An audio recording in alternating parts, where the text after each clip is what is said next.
রাধে রাধে বন্ধুরা, আজকে আবার আমি একটা নতুন রেসিপি নিয়ে চলে এসেছি তোমাদের সঙ্গে। সেটা হচ্ছে কি মূলো শাক। দেখো আমি কীভাবে মূলো শাক করছি। তো মূলো শাকে প্রথমে আমি গোটা কালো জিরা তেলে দেবো।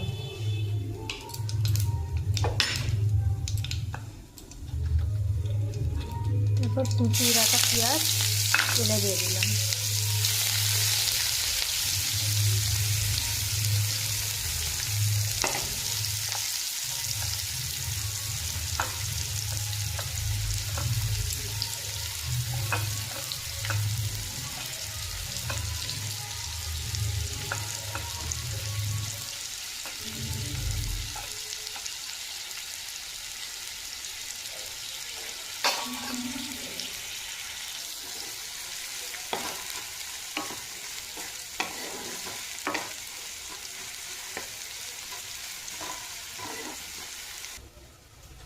এই আমার মূলো শাক আমি প্রথমে কুচি রেখে মূলো শাকটাকে লবণ জলে রেখেছিলাম 10 মিনিট। তারপর শাকটাকে ভালো করে হাত দিয়ে নেড়ে ধুয়ে ছাঁকনিতে করে তুলে রেখেছি।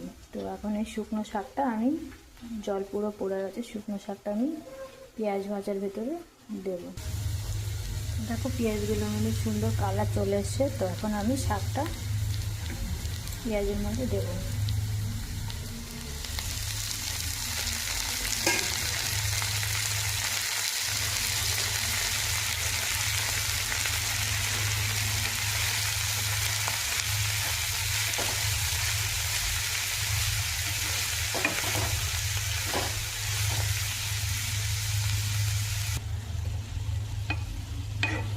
মূলো শাকটা এইভাবে নাড়াচাড়া করে তারপর আমি লবণ হলুদটা দেবো। যেহেতু আমি লবণেই ভিজিয়ে রেখেছিলাম শাক কুচিয়ে, তো খুব সামান্য পরিমাণে লবণ দিতে হবে, নাহলে লবণ বেশি হয়ে যাবে।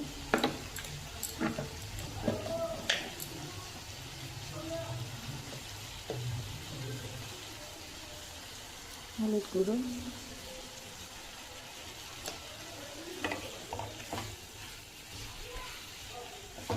লবণ হলুদ দিয়ে নাড়াচাড়া করে এটা 10 মিনিটের জন্য ঢাকা দিয়ে দিতে হবে।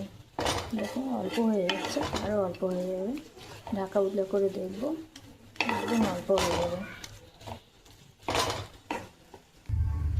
চলো বন্ধুরা, মূলোর শাকটা এবার ঢাকাটা উদলা করে দেখি কেমন হয়েছে।